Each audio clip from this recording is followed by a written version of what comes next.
Después de su... Que se haga con tu versión 2016, boludo. ¡Dale, macho!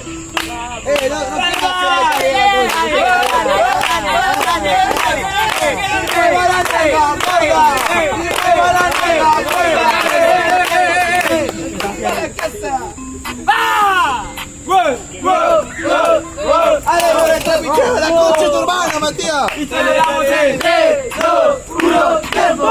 Vuelve Max, ya lo dijeron, Mac, pero te va a sirve un panfleto. Decir lo que vos quieras, amiga, pero me parece extremo que te saco a patadas de mi plaza, perro. El de tu plaza, no lo creo, soy vieja escuela, todo siempre amenaza. Decime qué te pasa hoy, mi pana, soy la amenaza de toda tu raza. Toda mi raza, vos sos amenaza. Me parece una falacia más grande que mi plaza, guacha. Deja de tirar berretines de mierda. Vieja escuela, antes que vos yo rapeaba en mi casa.